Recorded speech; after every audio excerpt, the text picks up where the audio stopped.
All right. Prayer requests. Tony, we need to remember that country over there, that those two countries where that earthquake was. I heard yesterday that there was over 41,000 people lost their lives in one of them countries, or maybe both. Turkey? Yeah, I think it was Turkey. Yeah. Yeah. Yeah. Yeah, for sure. That's unbelievable. Yeah. 41,000 people. Yeah, that's a city. That's just one stick down. Yeah. They found a baby that had been there. This is supposedly a true story. They totally don't know this. It's a Christian. He'd been in there 5 days. He was 4 years old, and they asked him how he survived, and he said some lady kept coming with a white dress on. Yeah, and Everybody's that's going like, oh yeah. of course, they make a big deal out of Sure. it, but Sure. who's to say he wasn't 5 true? years old. He was almost 5 years old, Yeah. but they'd asked him, how he survived, because they didn't think there was any more survivors. Yeah. We need to remember Elaine's family. Yeah. Yeah. Kathy Lane passed away this week. Kathy Lane. That's Logan Lane's grandmother. Yeah, Mike Lane's mother. Yeah. Have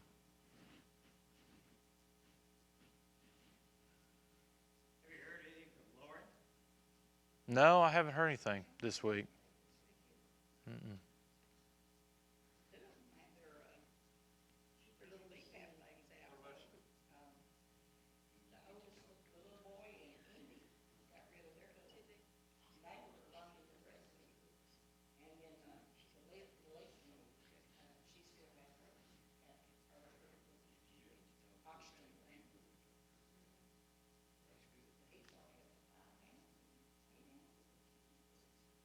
Yeah, they said if they don't have to for 5 days wake them up to remind them to breathe, then they were going to release one of them. But and I think they were close to that. But That's what Lauren said, not Lauren, one there, Kayla.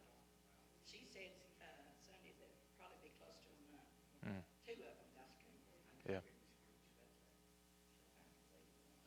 yeah, yeah. Ted. My wife had to test run this morning. Sure. Yeah, absolutely.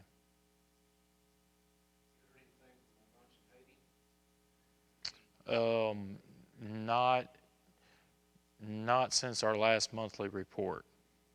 Yeah, not since our last monthly report. The Duckins, of course, are still in the middle of all their everything that has been going on in relation to that.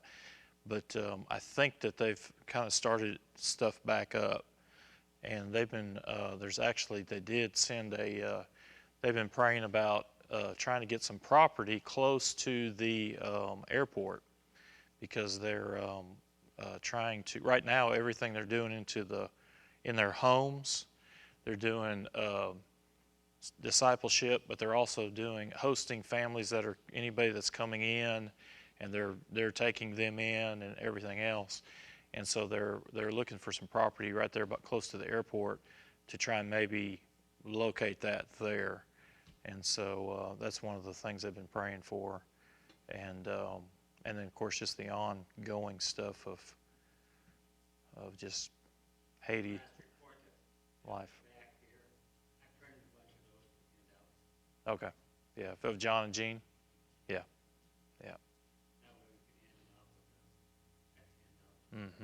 Yep, yeah, that'll be good.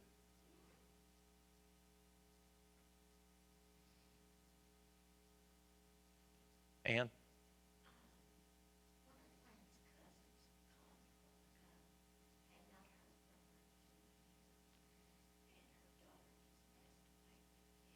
Oh, shoot. Okay. That was a cousin of Wayne, their daughter? That was a cousin of Wayne, and it's their daughter that passed away? Okay.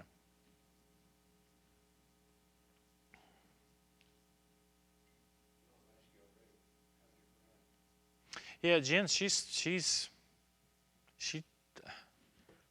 loves that attention, I guess, because she just doesn't want to get over this stuff.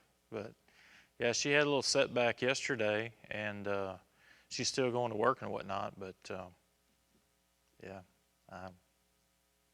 you know, There is what they call long-term COVID. well, she got long-term something, but I don't know exactly what all it is. How serious it is. Yeah. And they keep I better be careful though. She might be. She's probably watching. So you know, yeah, yeah, you get it long-term. You get better and then you don't. yeah, yeah, That's bad. yeah.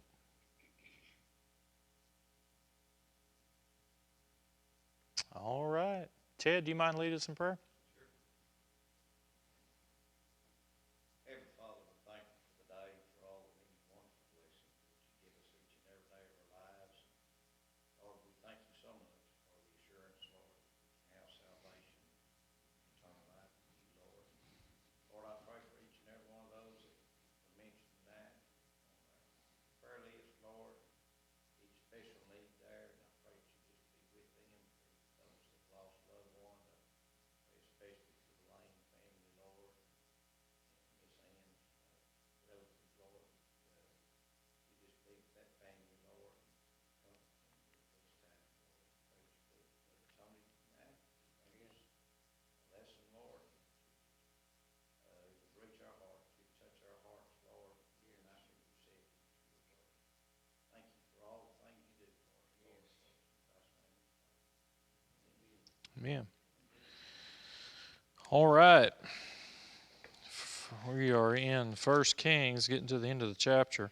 Today is, again, an account of Elijah that you probably are familiar with.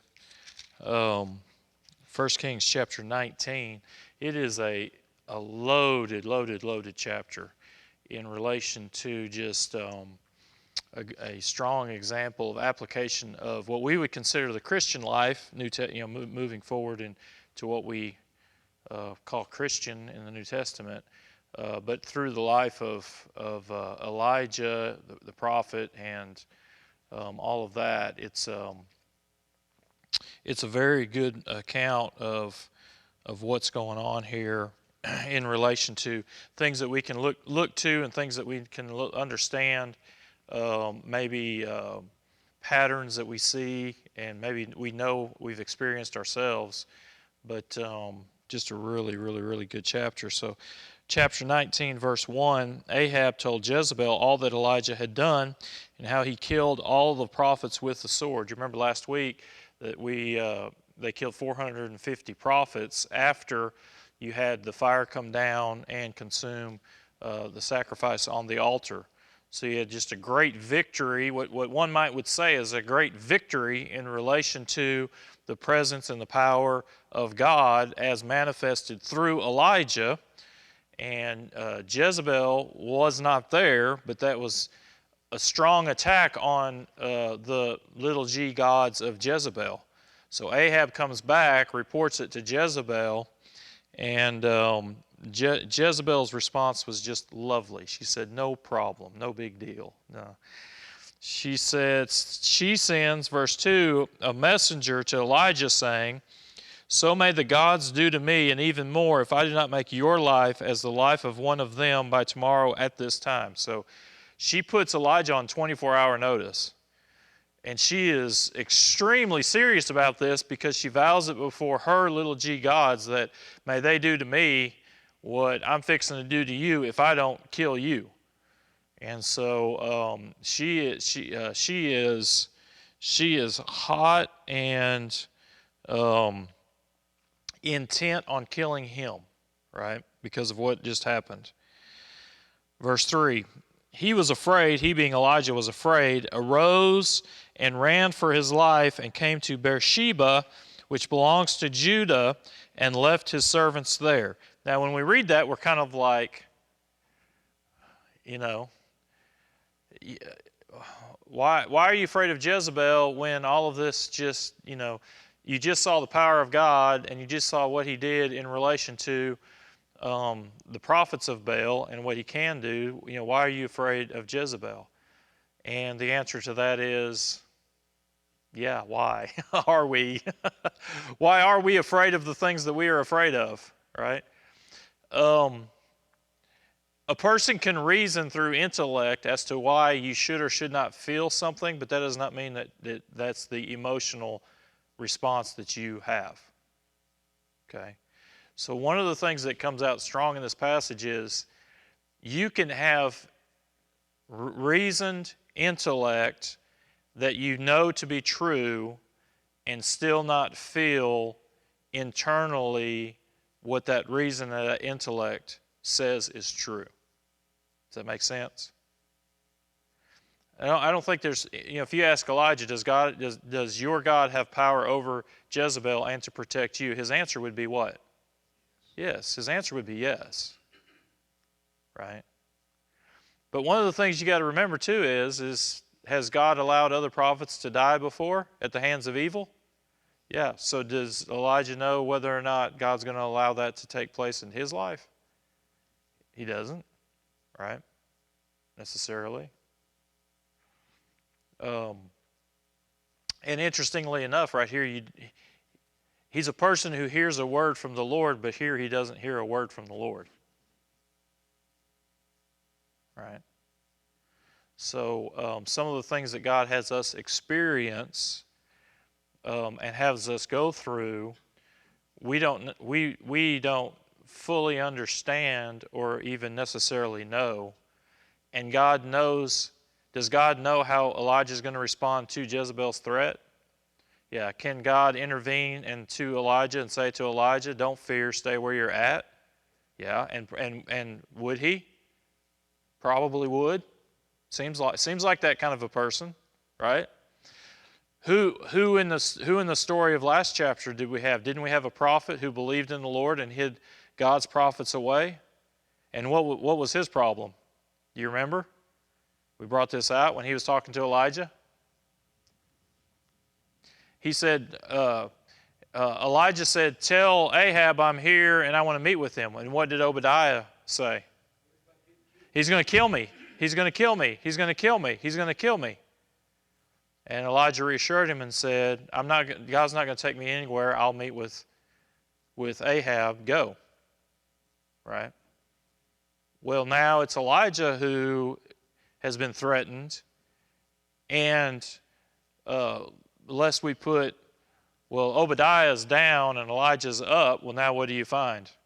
Elijah is the one who's fearing for his life in relation to that. All of these things prior to Elijah heard from God. Yeah. God told him God was there. Yeah. And this one, it doesn't indicate God wasn't there. Yeah. Yes. Yes. And that's going to become part of the storyline too, because we're going to see God, his presence and even his words show up. And Elijah's still going to is still having to deal with this oppression.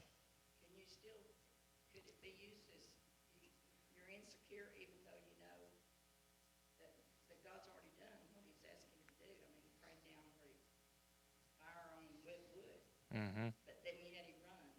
Mm-hmm. So is that showing that you can be insecure even in your realization of knowing that God is God? Isn't it comforting to know, for we who do not always respond based upon what we know to be true, isn't it nice to know that Elijah did the same thing? That's what you're saying. And that's why I went there, because I'm agreeing with what you're saying. It's kind of like the difference between knowing things with your head and your heart. Correct. Your heart knows. Yeah. God, Right. but your head is confused. Yeah, and you can even in your head know everything there is to know about God, but then when the gun is drawn and it's pointed at your head, I always tell folks this: don't tell me how you're going to respond in that moment, because nobody knows. Or aimed at your child. Exactly. Because nobody knows. We still fear for human life. Yeah, and that's a God-given emotion. If we didn't fear for, okay, so And I'm not disputing what you're saying. Um, I watched a documentary. It's been a while back, probably 8 months back or something. It was called Solo. And the essence of it is that this young man, he likes to climb, what they call it, rock climb. Well, solo climbing is when you do that without a harness. You've got nothing. And they went through this documentary, and he's wanting to do this mountain in Yosemite, I believe it was, Yosemite, and he's going to freestyle it, solo it. And he goes through it several times, and it's real interesting because you sort of think of, well, there's a big old mountain, let's just go. I mean, they've got a pathway that they literally chart and plot out, and everything else. And so he's going through it. I think it was the summer before or the summer of or something. Anyway, he's going through it, plotting it out and all this kind of stuff. And he rehearsed it. He did it over and over again, rehearsed it, because clearly, if I'm going to do this without anything on, I want to be able to do it with everything on without falling. Well, there's this one point where you have to sort of reach out, climb over, you're in a bad spot, and you almost never can get through that spot without falling, and he never got through that spot without, falling and having to use his harness and everything else to be able to do it. So they took him in to examine his head. Why do you think they did that? Why were they questioning if he was crazy? Well, it's virtually impossible, and what would cause someone to not have fear that leads them to say, I'm going to wear a harness?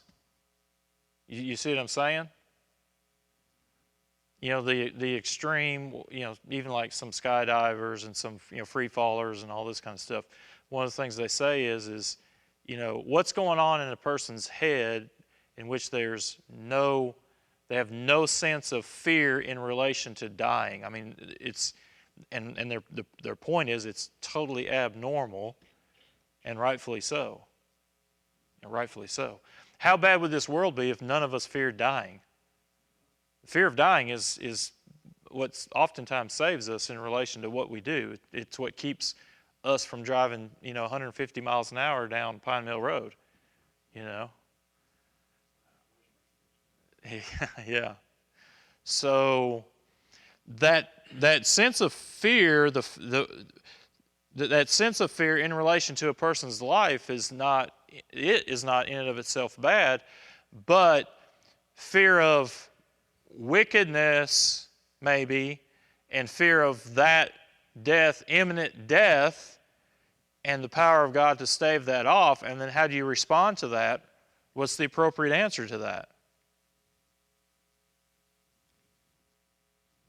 I don't know. If Jezebel is as wicked as what she says that we know that she is, it's kind of like if somebody goes out to the shooting range and they're out there shooting, and they're shooting, and someone tries to walk across the path of where they're shooting. Well, what would you say? Why are you walking where a bullet's fixing to fly, right? So there's also a sense in which is right now, is this justifiable fear? Well, justifiable in the sense that Jezebel's going to kill him. We know the storyline. You have to realize he thought he was the only prophet left. Yeah, and that sort of comes out, and and so what we're finding right now is he's fearing for his life, and therefore he's in flight. And as we go along here, we're going to get more insight in terms of what's actually internally going on, and what does fear do to you?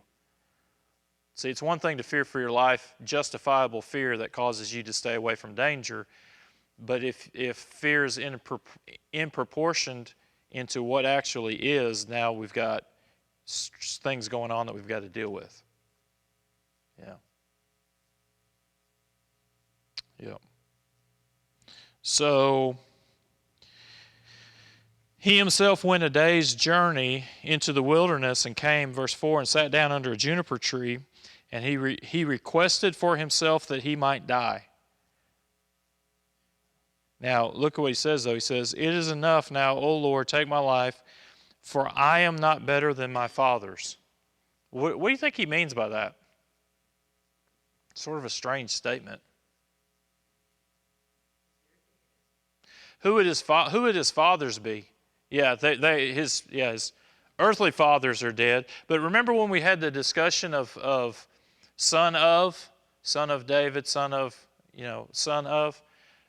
If you flip that the other way, who would his fathers be? Yeah, it'd be patriarchs, and it would also be prophets before him. Prophets before him that held true to the word of God. Why would he say, I'm no better than my fathers? The prophets before him, what? Well, they're dead, and what's still going on? The corruption's still going on. This is a really key insight right here. He just wiped out, God through him just wiped out 450 prophets, but he still feels like a failure. He still feels like a failure. My fathers before me, the prophets that were before me, didn't stave out wickedness. I didn't stave out wickedness, as witnessed now by Jezebel, who's the promoter of the Baals, who is now out to kill me. One of the things that we've got to get our heart wrapped around is that you'll never do enough good to feel like you've done enough good. That's very simple, but if you really stop and think about that, it's pretty profound in another way. Because oftentimes what propels us on is that I haven't done enough, and one of the things you got to come to grips with, you and I will never get a feeling or a sense in which we've done enough. We all know Elijah because of what the story we talked about last week, but from Elijah's point of view this week, Elijah feels like, really, what has he actually done? He's actually done nothing. Yeah. You'll never get that sense.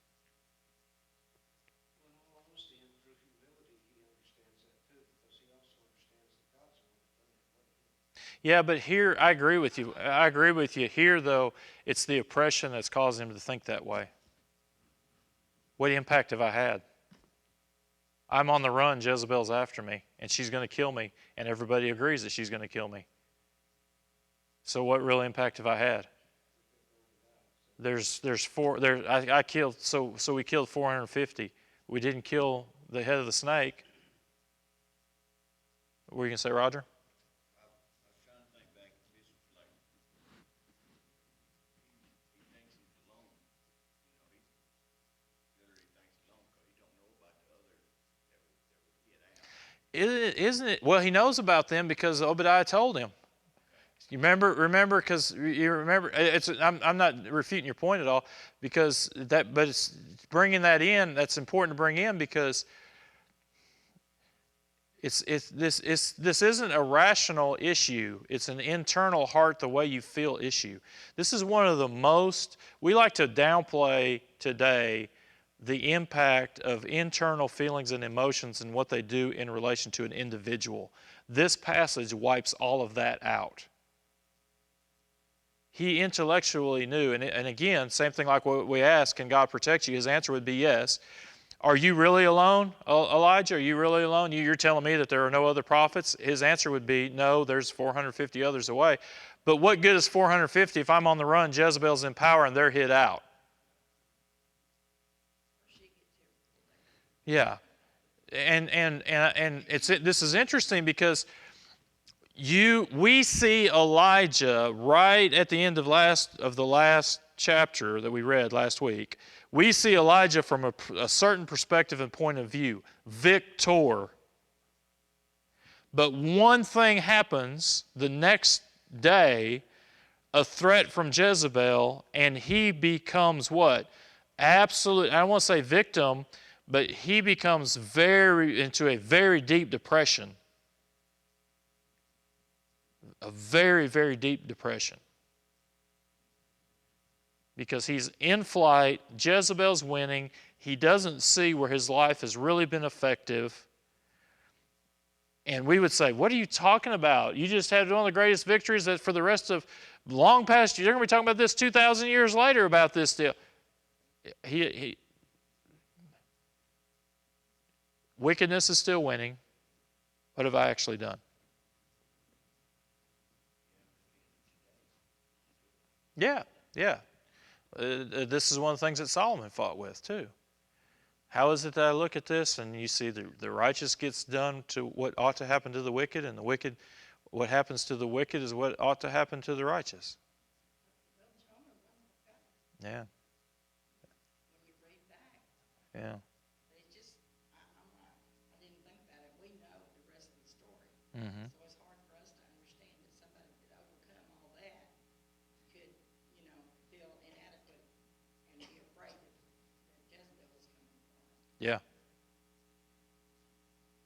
Kind of like having a pity party at the end of the running. Well, so you teach Sunday school, right? Both of y'all two teach Sunday school. So you teach Sunday school. Do you leave out of there and feel like you hit a home run every week? And when you do feel like you hit a home run, but then that afternoon you get a call that says somebody did something that you're just like, what the heck?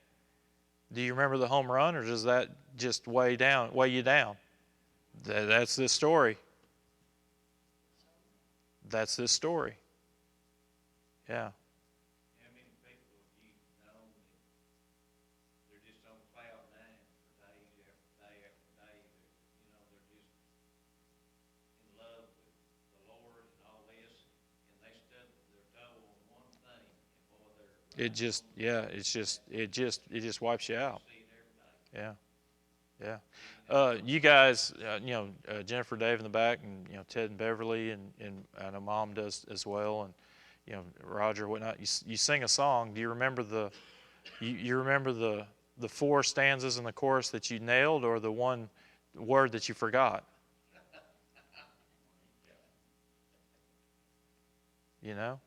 Everybody afterwards, yeah. Some of you just wish it was just one word. No. You sometimes, and even then sometimes you come out and you realize, God worked through you in relation to that particular day or that particular song or that particular whatever.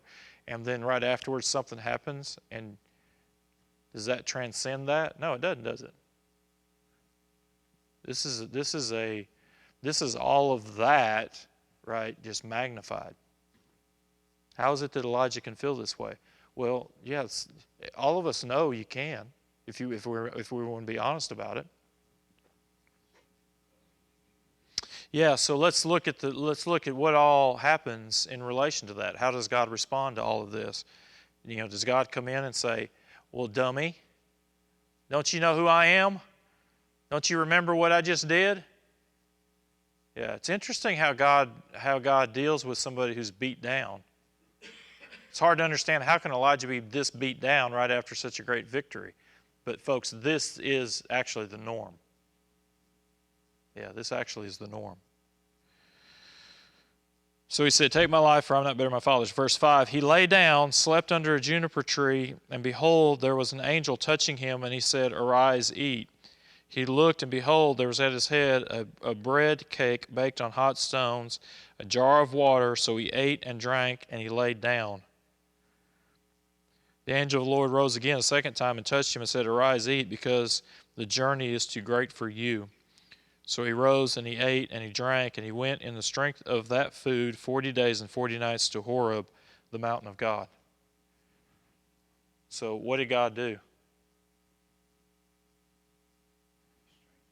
He attended to his physical needs. Don't underestimate the physical drain in doing God's work. Don't underestimate that.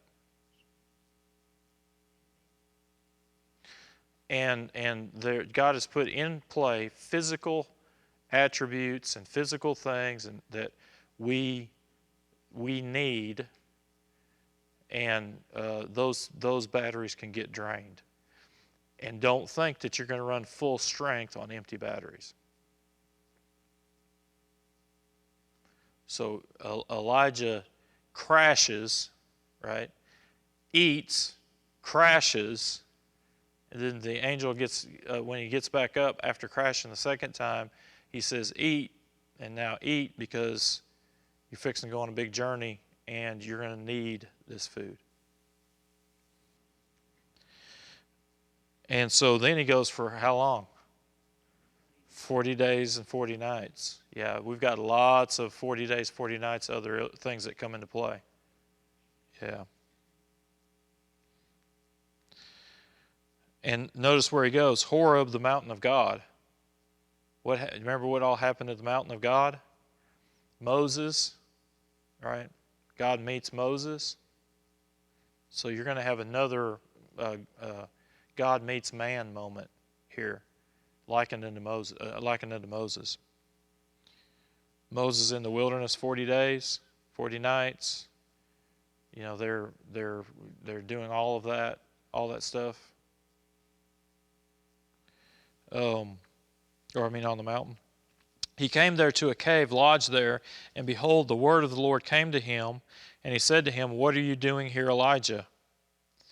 And he says, "I've been very zealous for the Lord, the God of hosts, for the sons of Israel have forsaken your covenant, torn down your altars, killed your prophets with the sword, and I alone am left, and they seek my life to take it away." And again, he knows he's not alone, but that's not the way he feels. Just because you're in the presence of people does not mean you don't feel alone. Okay?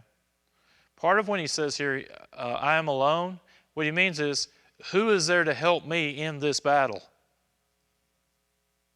It's not that you don't have, okay, you stowed away prophets, 100 prophets.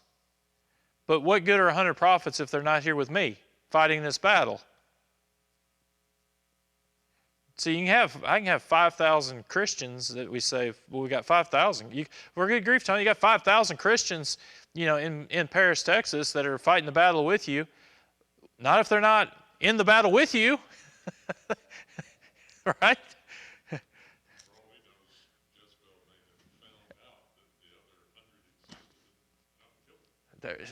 Ain't nobody else in my camp. It's like when somebody says, we're behind you, right? And way behind, so far behind I can't see you, yeah. Go, we're behind you. They push you all the way off the cliff. It's not that he doesn't intellectually know that God has other people there, but it's that I'm alone in this battle. I fought on behalf of that which you've called me to, and here I sit. They seek my life to take it away. Now remember, he just had said, hey, take my life, I'm no better than my father's. So failure, I feel like a failure in ministry, and here I am fighting the battle that you've called me to, and I'm alone in fighting the battle that you've called me to. I mean, I look up and I look around, and there ain't nobody there. So, verse 11, God said, "Go forth and stand on the mountain before the Lord." And behold, the Lord was passing by. And a great, strong wind was rending the mountains and breaking in pieces the rocks before the Lord. But the Lord was not in the wind. And after the wind, an earthquake. But the Lord was not in the earthquake. And after the earthquake, a fire. But the Lord was not in the fire. And after the fire, a sound of a gentle blowing. And when Elijah heard it, he wrapped his face in his mantle, and he went out and stood in the entrance of the cave. And behold, a voice came to him and said, "What are you doing here, Elijah?" Same question. So now what has God done? He has extended to Elijah and shown Elijah his character, his nature, his power over everything. Right? Over everything. But he doesn't speak to him through we might equate it to the tornado. I mean, it's not just a little straight line wind. He doesn't communicate to him through the earthquake. He doesn't communicate to him through what could have been a volcano-like event, right? But, it's that what some have said or translations have even called it, that gentle blowing, that what we would call that still small voice. We've all heard that. We're all old enough to have heard that. And that voice comes to him and says, "What are you doing here, Elijah?" Ask him again, "What are you doing here, Elijah?" And then he said, "I have been very zealous for the Lord, the God of hosts, for the sons of Israel have forsaken your covenant, torn down your altars, killed your prophets with the sword, and I alone am left, and they seek my life to take it away." So what does he say? Same thing. Does Elijah know the power of God? He does. He does. He knows the power of God. He has experienced the presence of God. But we don't like to ask these questions because we've sat in these seats for too long, in some cases, to be really real. Elijah is saying, "But what use is that to me?" Of what use is that?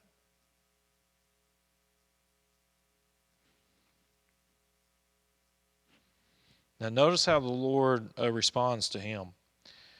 The Lord said to him, "Go, return on your way to the wilderness of Damascus, and when you have arrived, you shall anoint Hazael king over Aram, and Jehu the son of Nimshi you shall anoint king over Israel, and Elisha the son of Shaphat of Abel Mahalo, and shall anoint as prophet in your place.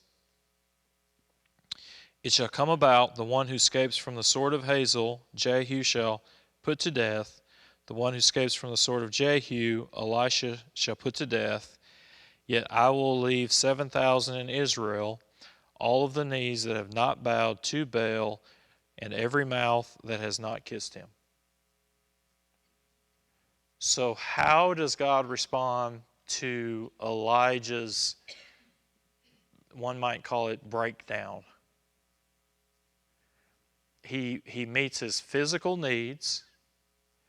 He extends to him his power and his presence. And then he gives him people.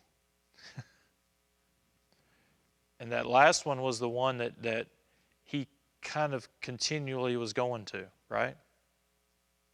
I'm alone in this battle. I'm alone in this battle. I'm alone in this battle. I'm alone in this battle, and on the run.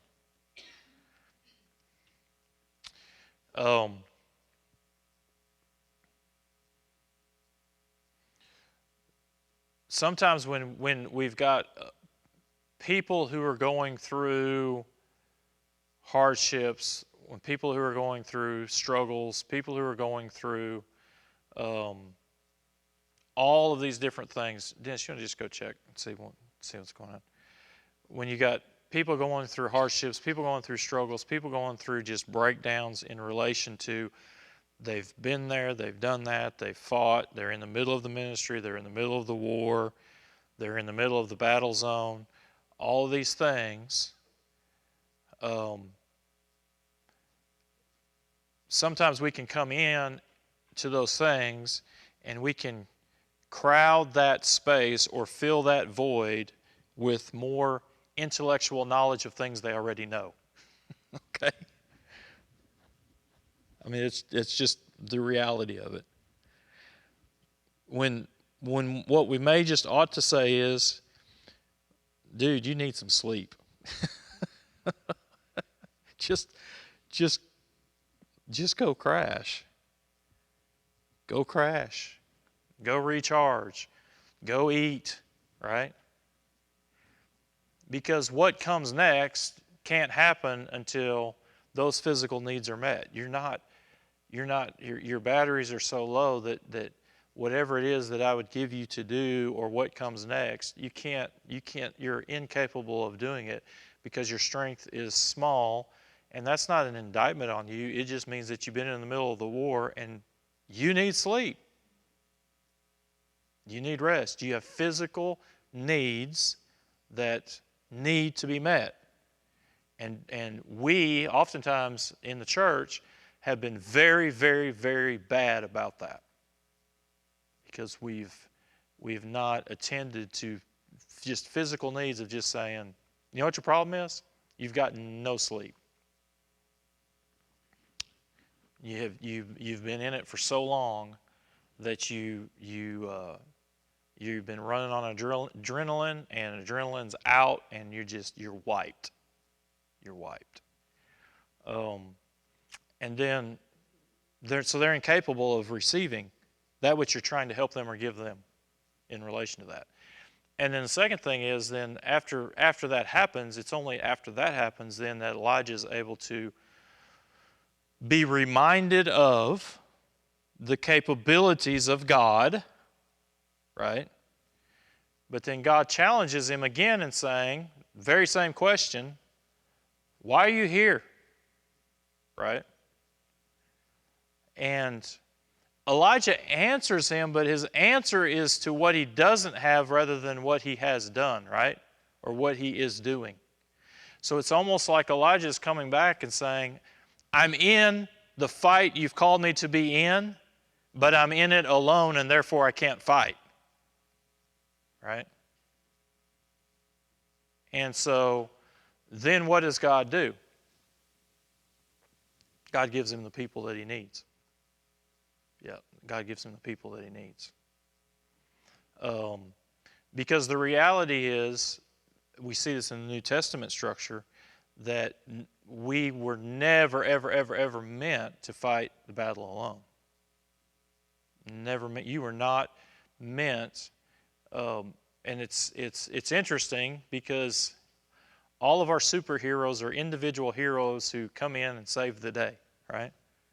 But in God's economy and what he does, that does not exist. It's non-existent. You never see one person doing all that there is that is needed to be done. It never happens. There's always things left undone, and there's always things undone because if one person could do it, then that person would be God. Right? So God doesn't just then say,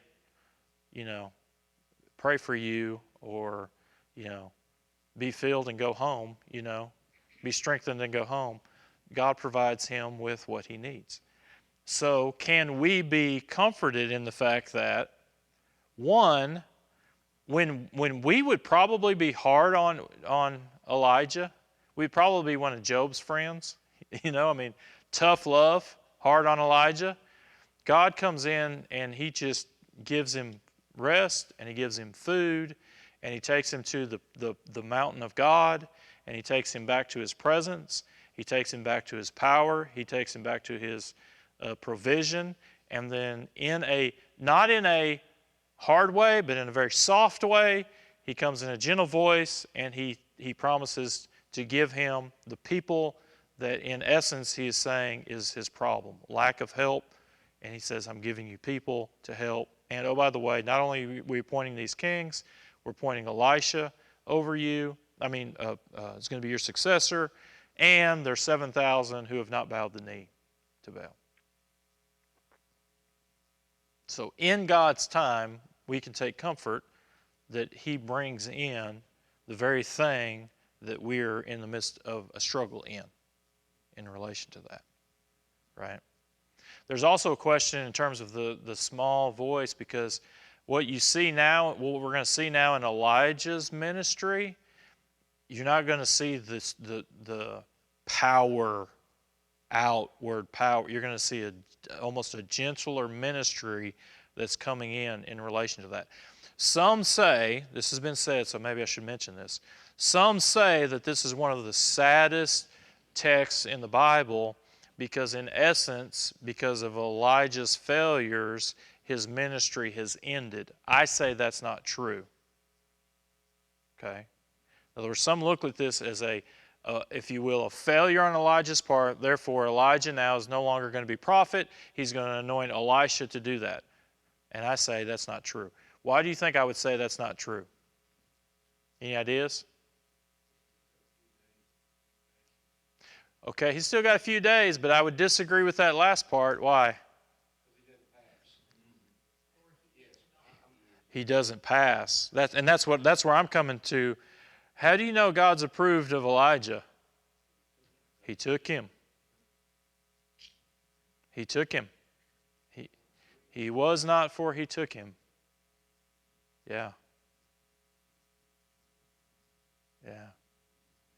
So, yeah, I personally see this as Elijah being human, and oh, by the way, if you don't think that this is you and me at any point given time in our lives, you know, my famous statement, you're either naive or incredibly stupid. You know. I mean, that's just the reality. Your victories never outweigh the hardship of ministry, the battle that you're doing in relation to God. You're never going to get a victory that's going to carry you through and past all those things.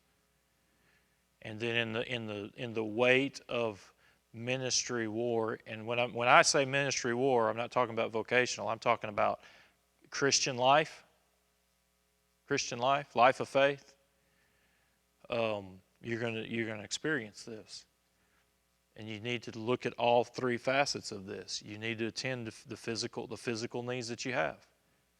You need to attend to that.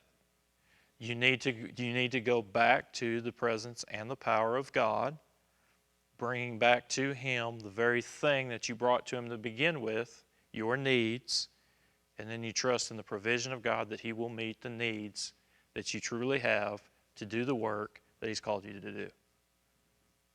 And that's a promise that you and I rest in. That's a promise that you and I rest in. And so you see that, okay?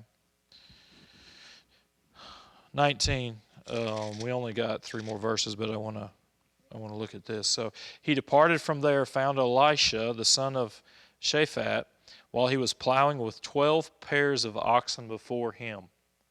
Can you imagine that? That's big time. This is a big time farmer. It really is. This is a big time farmer. This is I don't even know if we have another case where you see any kind of yeah. There's a $500,000 combine going on here. Yeah. And he was with the 12th. Elijah passed over to him, threw his mantle on him. In essence, that's anointing him with the authority that he has, right? It's kind of, we think of it like passing the torch, but that's not exactly right, because Elijah is still the prophet that's going to be leading him in some ways. He left the oxen and ran after Elijah and said, "Please let me kiss my father and mother, then I will follow you." Have we ever heard anything like that before?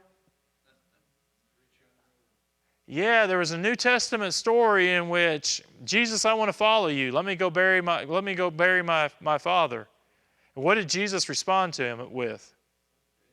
Yeah, okay, now catch this, okay? Because this is going to help us to inform us on what was going on with that, okay? He said to him, Elijah said to him, "Go back, for what have I done to you?" What he means by that is go back. I'm not stopping you from going back. Go back. I'm not stopping you from going back. It's opposite of what Jesus said in the New Testament, in essence. It's the opposite. Elijah said, there's nothing in me preventing you from going back. Okay?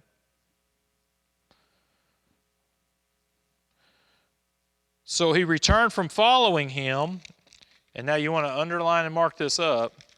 He took the pair of oxen and sacrificed them and boiled their flesh with the implements of the oxen, When he does that, what's he saying?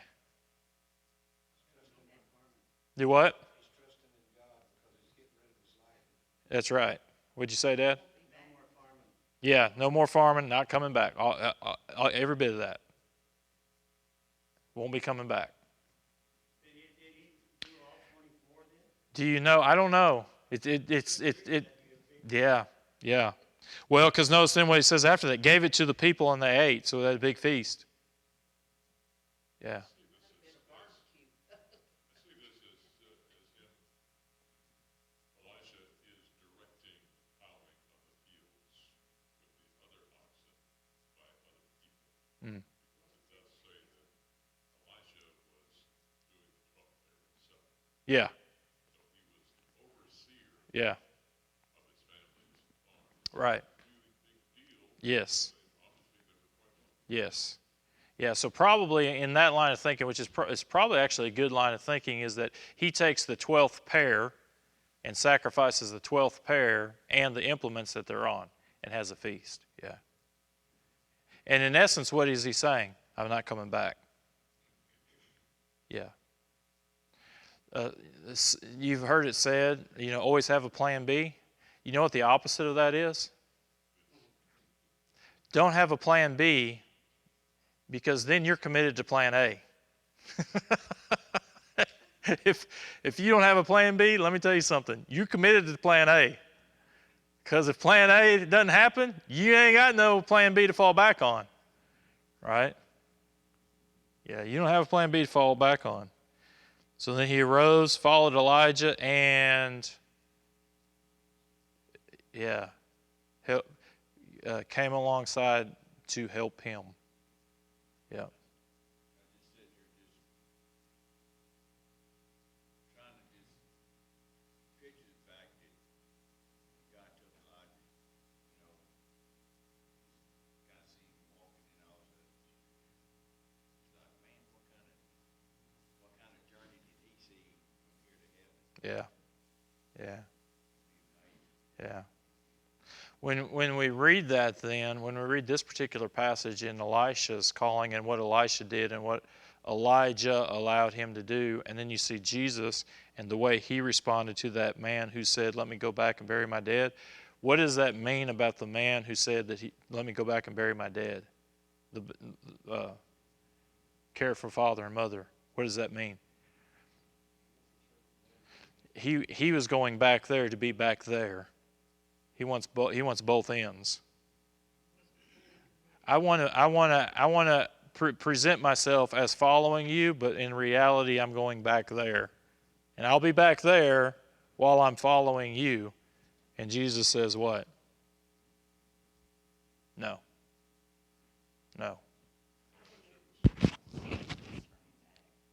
Mm-hmm.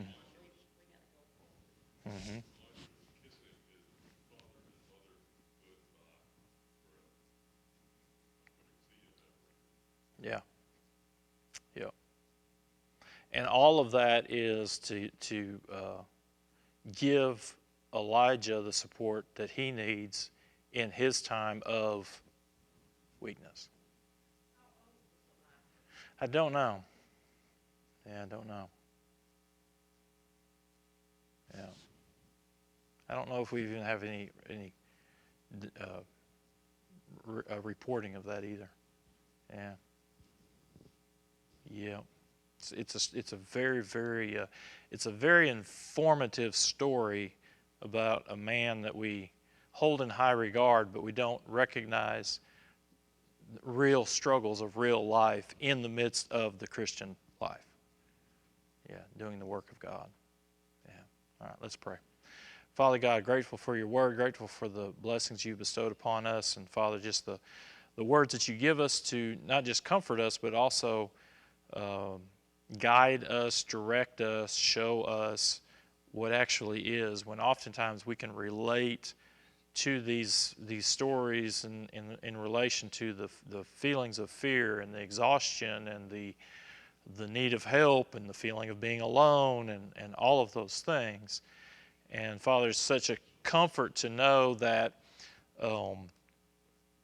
you could have spoke to him and you could have helped him in so many different ways. You could have even rebuked him and just come at Elijah in so many different ways, and yet we see your care, your comfort, your provision, your patience, and then, Father, just ultimately everything that Elijah needs to carry out the very call that you have him come to. And so may we maybe grow a little bit in, for lack of a better term, being okay with our humanity and our needs that we have from you.